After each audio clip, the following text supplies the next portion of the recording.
Tu sais, as travaillé en personne, c'est très différent de travailler en personne puis en ligne. Tu sais. C'est quoi que ça prend pour être un bon coach en ligne comme point de vue technique, amener des résultats aux clients et tout ça? Là? Ben, je te dirais qu'aujourd'hui, avec ce que je connais, puis les compétences que j'ai développées.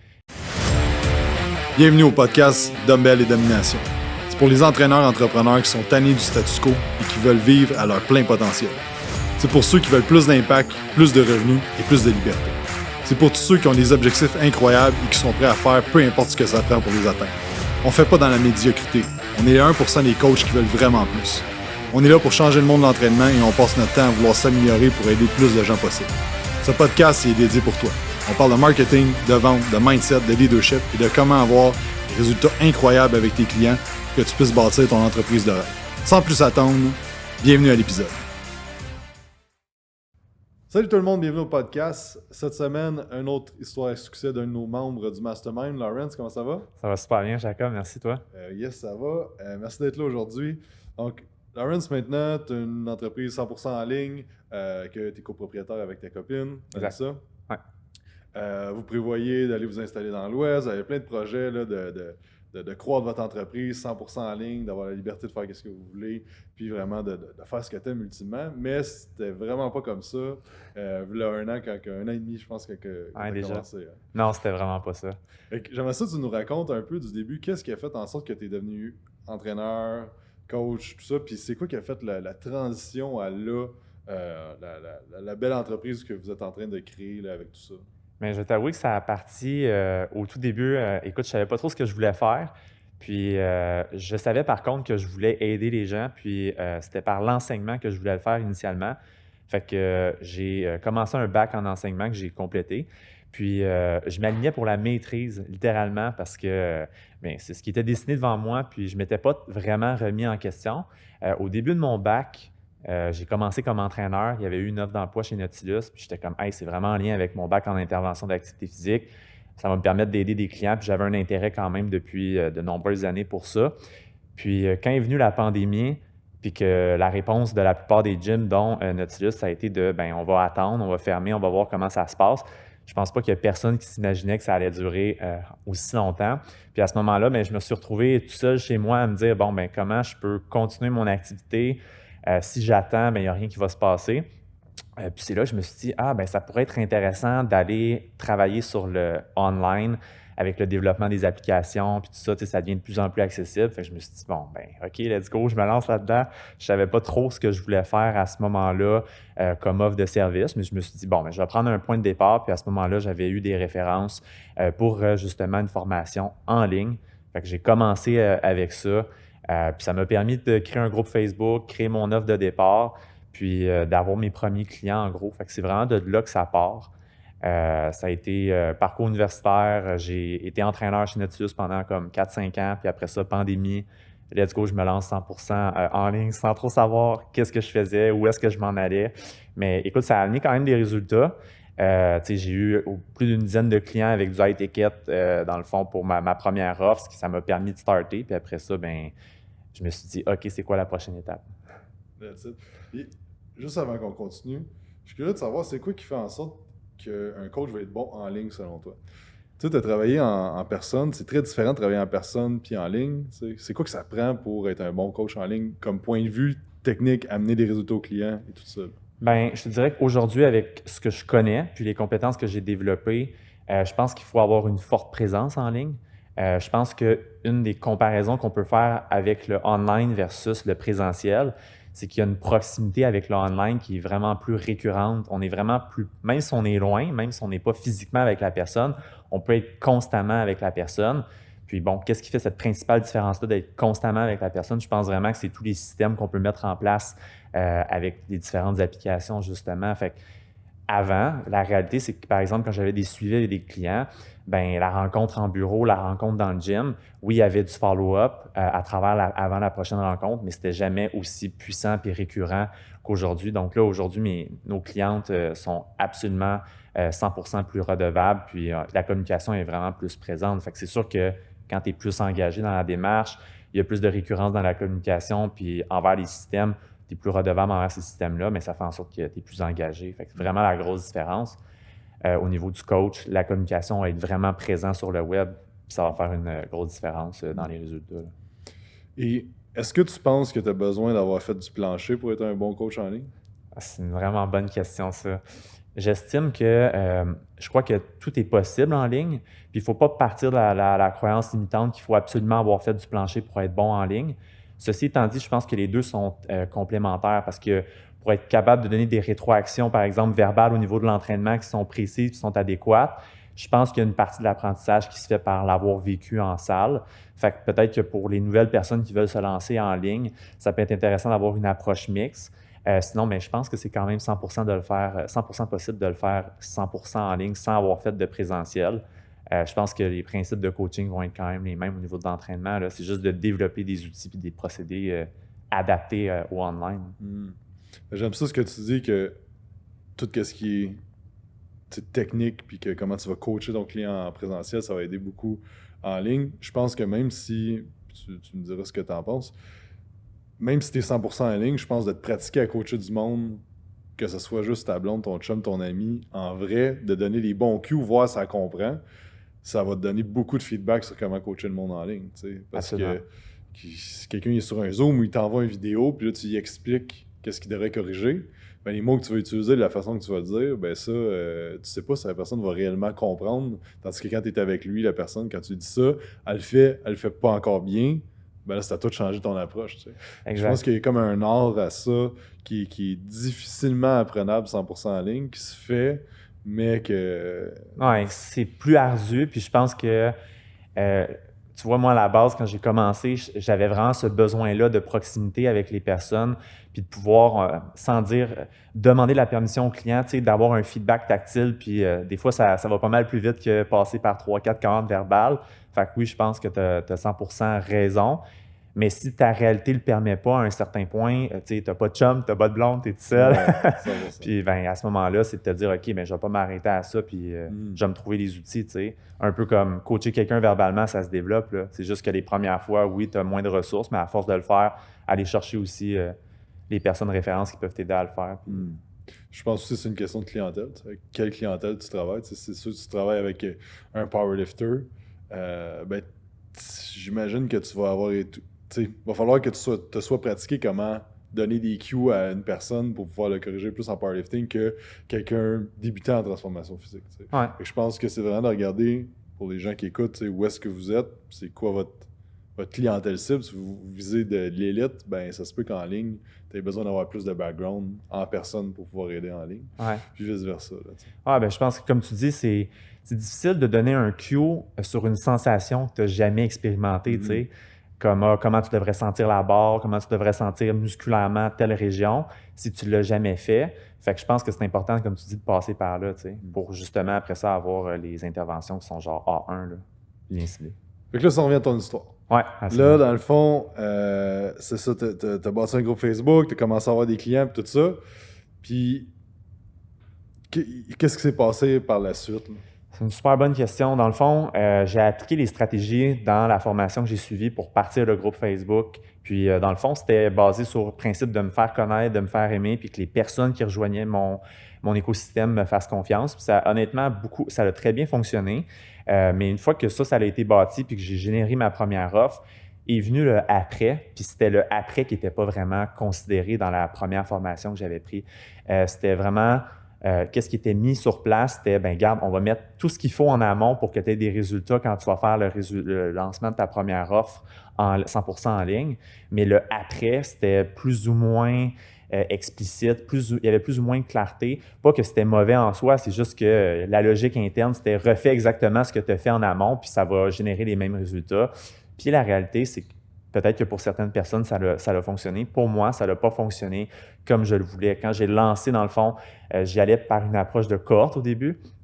La deuxième cohorte était nettement moins nombreuse que la première. Donc là, j'ai commencé à me poser des questions puis de me remettre en question sur, OK, est-ce que je fais bien les choses? Est-ce que c'est de ma faute? Puis, est-ce que je suis imputable de tout ça? Puis au final, oui, je l'étais.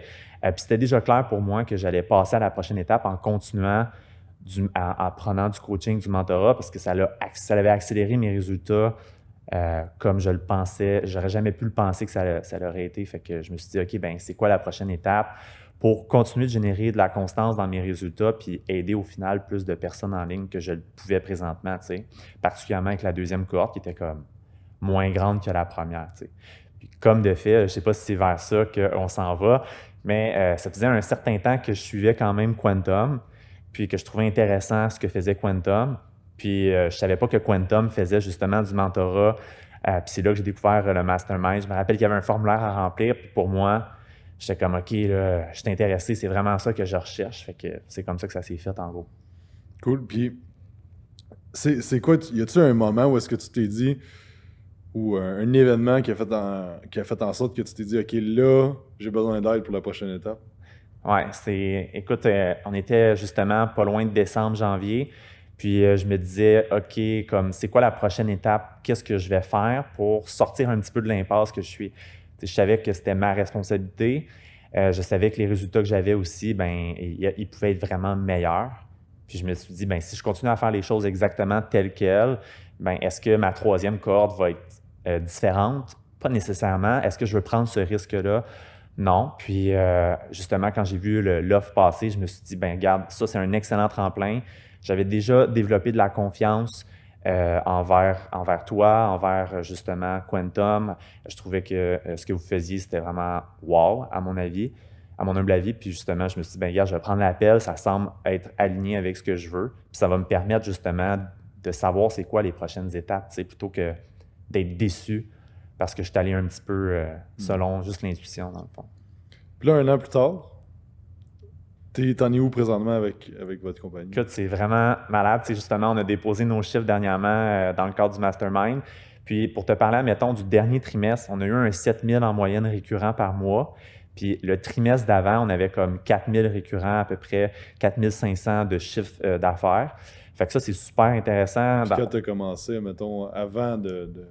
Quand j'ai commencé, dans le fond, je suis parti de... j'avais 0. Ensuite, j'ai eu la première cohorte où j'ai eu un 10 000 sur 3 mois. Fait que c'était comme un 3 000 par mois en moyenne.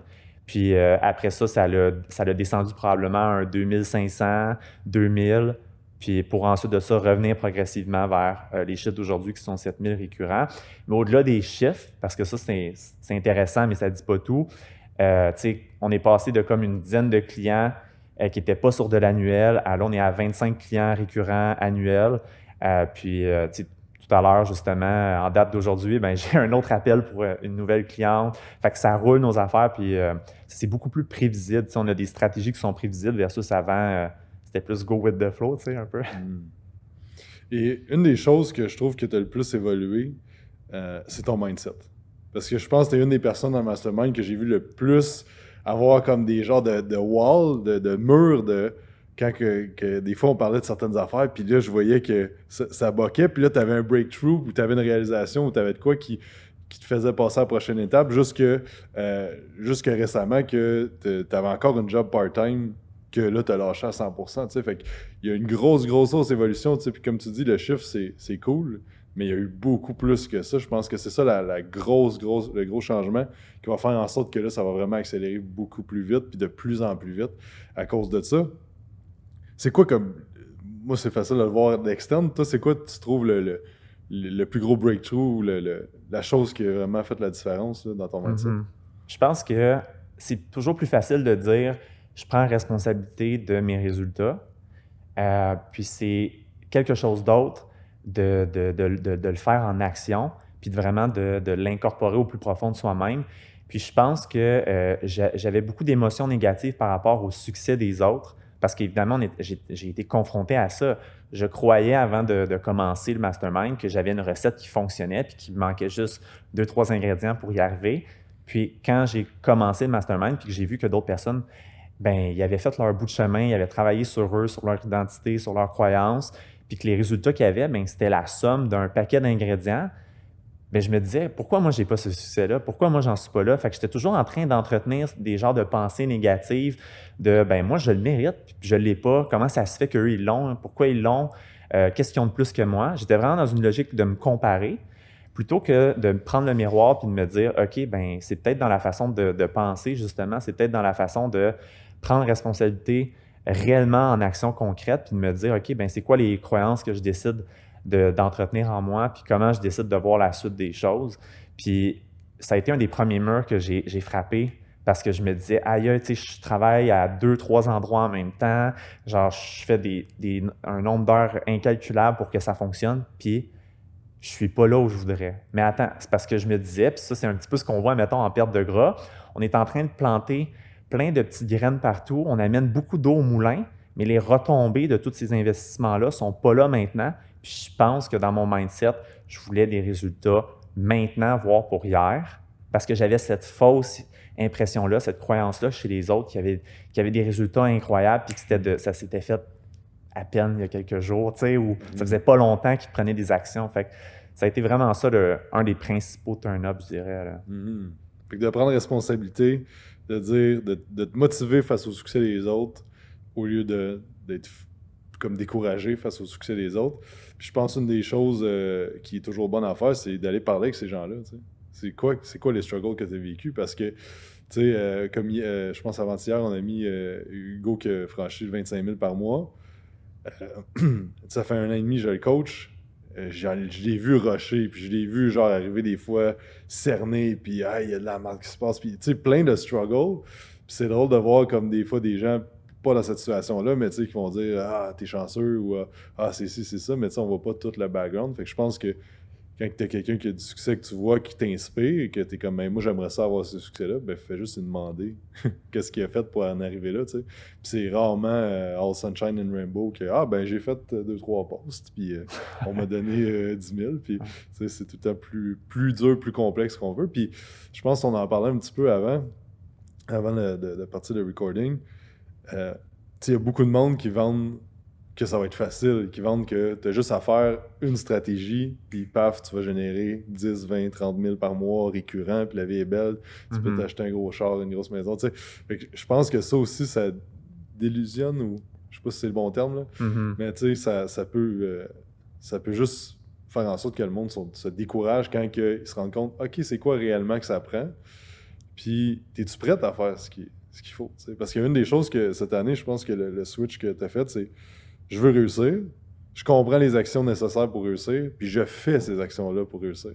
Fait que c'était tout comme un gros changement que moi j'ai vu de l'extérieur qui était vraiment cool à voir de OK, je parle que je veux réussir, je change mes croyances, je change mon identité, puis maintenant je fais des actions qui m'amènent à pouvoir réussir dans le futur. Fait que félicitations pour ça. Merci. Puis je me sens vraiment en paix avec ça. Tu vois, justement, tu as parlé d'Hugo hier, puis je suis 100% avant, il y aurait eu une autre petite émotion qui aurait monté avec ça.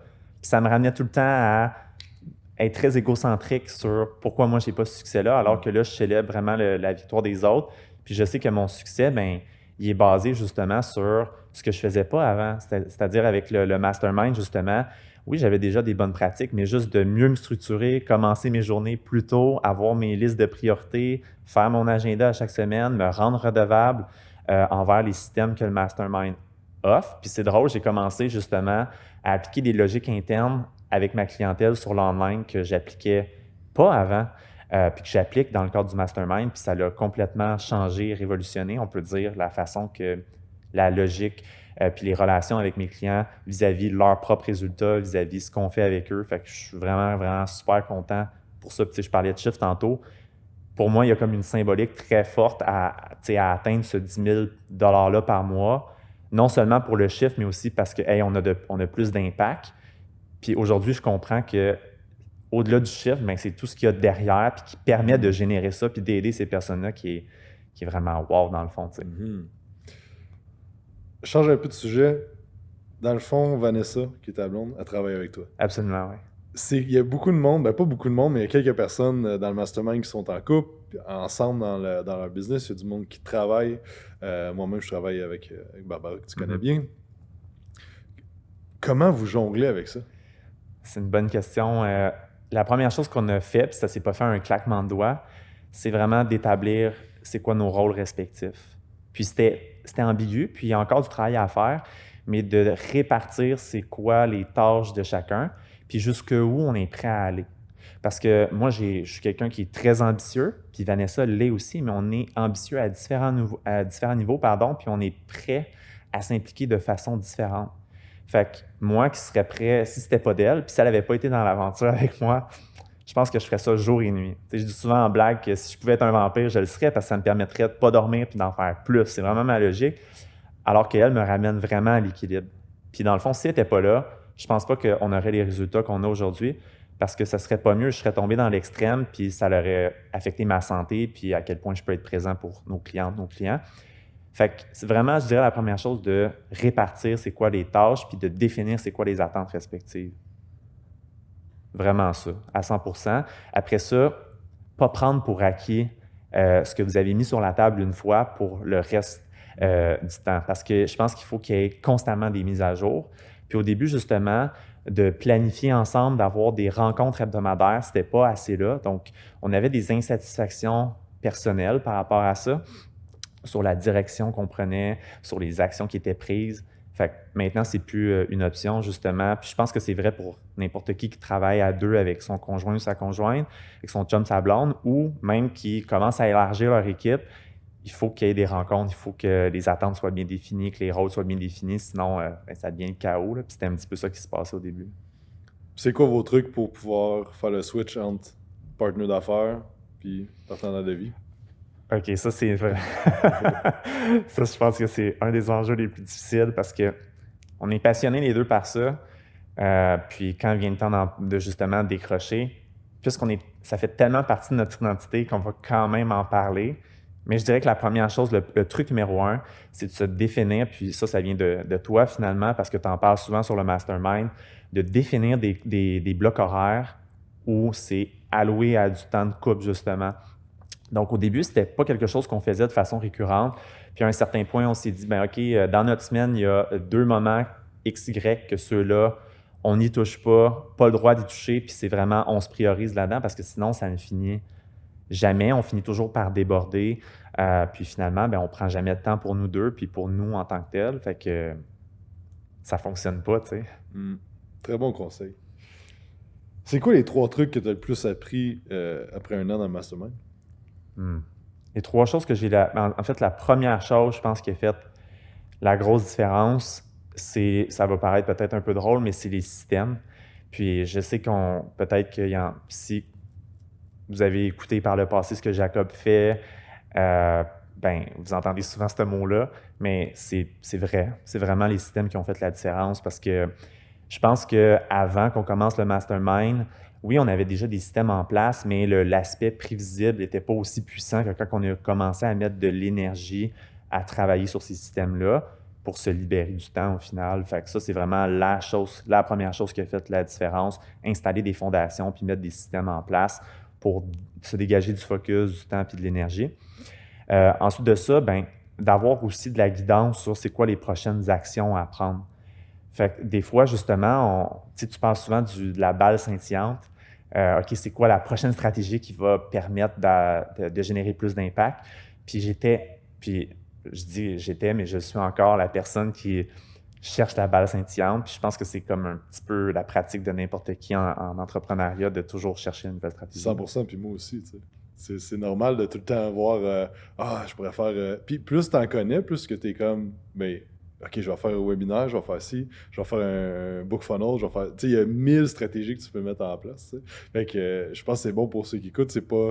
Je pense qu'à si tu es quelqu'un de créatif et d'ambitieux, à tous les moments de ton évolution, que tu fasses 100 millions par année ou que tu fasses 1000$ par mois, je pense que tu vas avoir cet effet-là de tu vas une balle passer. OK, c'est une nouvelle affaire.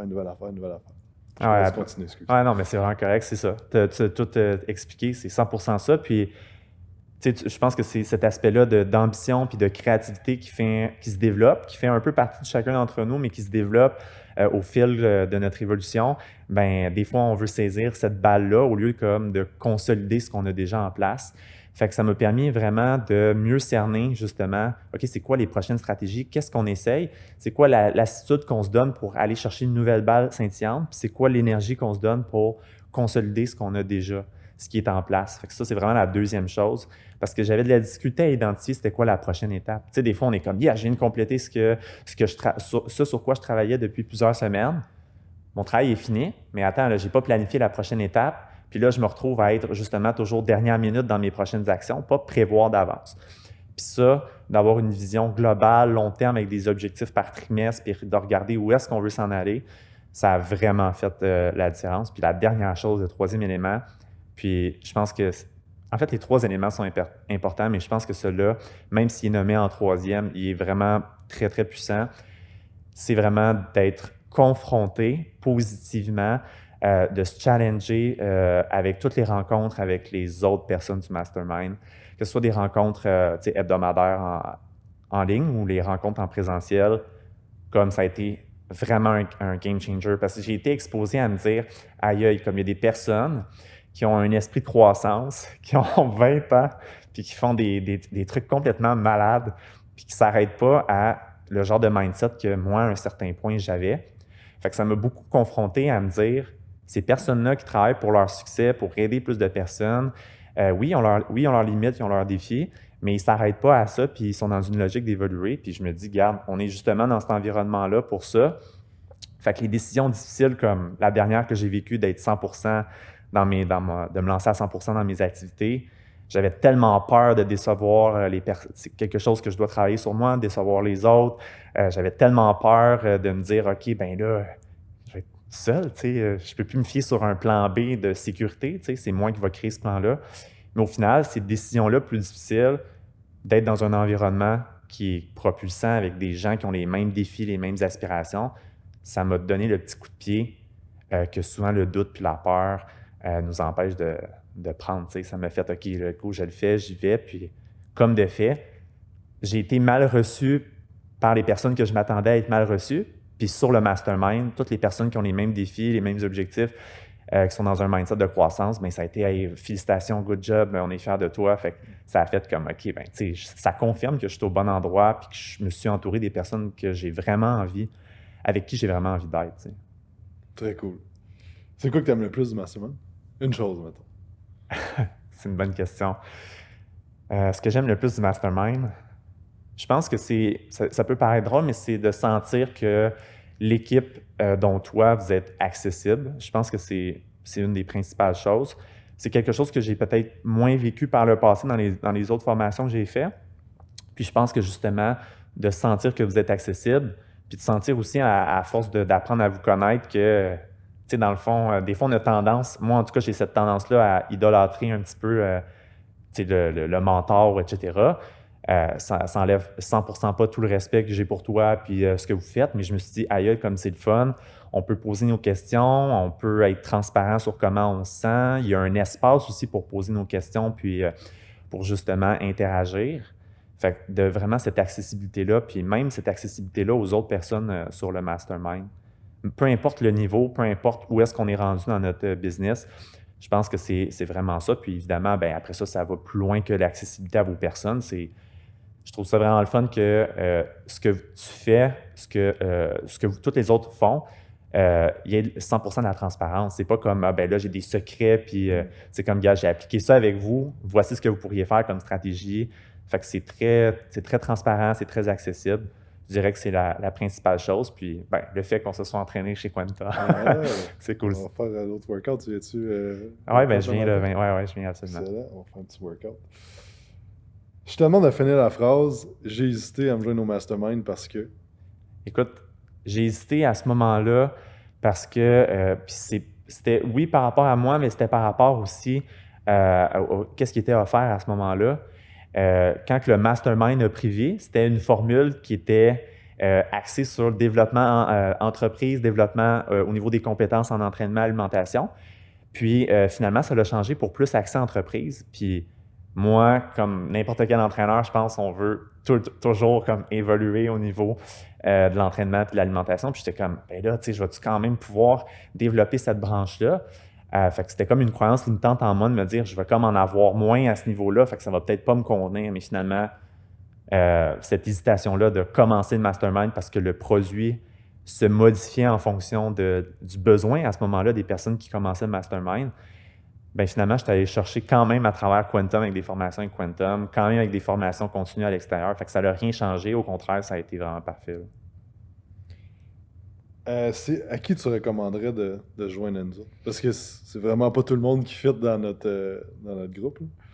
Je pense que d'abord, je le recommanderais à n'importe qui qui a envie de se développer non seulement comme personne, mais qui a envie de développer ses activités, puis qui est rendu à un point où, au-delà des chiffres qu'il génère par mois, il y a quand même certaines bases en place. Puis ce que j'entends par certaines bases, c'est non seulement des bases personnelles. OK, je sais que je veux aider plus de personnes, je sais que je veux avoir plus d'impact, je sais que je veux justement générer plus de résultats. Fait avoir ce mindset-là de croissance, justement, puis de se dire aussi que au-delà d'avoir ce mindset-là de croissance-là, puis de vouloir aider plus de personnes, d'être dans le domaine, peu importe le domaine dans lequel tu es, de te dire, OK, pour passer à la prochaine étape, si j'ai des doutes, je ne sais pas trop quoi faire en ce moment, ça serait peut-être bien que j'aie un plan de match. Puis moi, c'est ça ça a été vraiment ça le tremplin, c'est que je me rendais compte que je faisais du surplace un peu, voir que mes résultats étaient moins bons, puis que j'avais pas vraiment de plan de match pour la suite. J'avais juste une idée de grandeur, une vision qui était vraiment comme je vais avoir plus d'impact et aider plus de personnes, puis au final, moi, m'épanouir davantage, mais je sais pas c'est quoi la prochaine étape. Fait que quelqu'un qui a de la difficulté justement avec ses fondations actuelles, qui fait un peu de surplace, qui veut passer à la prochaine étape, qui a ce mindset-là, je pense qu'après ça, c'est des technicalités, tu sais. Parce qu'au début, sans rentrer dans les détails de l'investissement dans le mastermind, pour moi, j'étais comme, il aurait pu me dire au téléphone, c'est 100 000 $. Pour le mastermind, c'est 500 000 ou c'est 10 000. Puis dans les 3 scénarios, je me serais dit, OK, comment je peux faire pour commencer le mastermind si présentement les conditions d'entrée ne me conviennent pas? C'était vraiment dans ce mindset-là. Puis les conditions d'entrée me convenaient, fait que j'étais déjà en mode solution à ce moment-là parce que je savais que c'est ça qu'il me fallait au final, dans le fond. Super, merci beaucoup pour ton temps, Lawrence, aujourd'hui. Ça fait C'est plaisir. où que les gens peuvent te suivre, voir qu'est-ce que tu fais? C'est vraiment sur Gaia Coaching, dans le fond. Gaia Coaching, comment tu l'écris? Gaia Coaching, G-A-I-A. Mais je pense que si tu marques G-A-I-A, tu vas le trouver aussi. Donc, Gaia Coaching, sinon LD barre en dessous Gaia Coaching sur Instagram, Facebook. Puis groupe Les Gaia sur Facebook, c'est vraiment là-dessus qu'on se concentre. Excellent, merci beaucoup pour ton temps. Si jamais ça te parle, qu'est-ce qu'on a parlé aujourd'hui, que tu veux voir si tu serais un bon fit à travailler avec nous dans le Mastermind, fais juste m'envoyer un message sur Instagram, JacobAmel, barre en bas. Fais juste m'envoyer le mot podcast, tiens, je veux savoir que tu as écouté ça. Merci d'avoir écouté. N'oubliez pas d'aller faire un 5 étoiles sur iTunes, sur Spotify, vous abonner. Et si vous écoutez sur YouTube, faire un petit pouce, un petit cœur sur YouTube, je pense. Bref, c'est tout le temps boiteux, les fait que c'est ça, merci d'avoir écouté. On se parle la semaine prochaine. Bye. Good, merci. Hey, merci, c'était bon. Ça s'est bien passé. Ah ouais, t'es bon.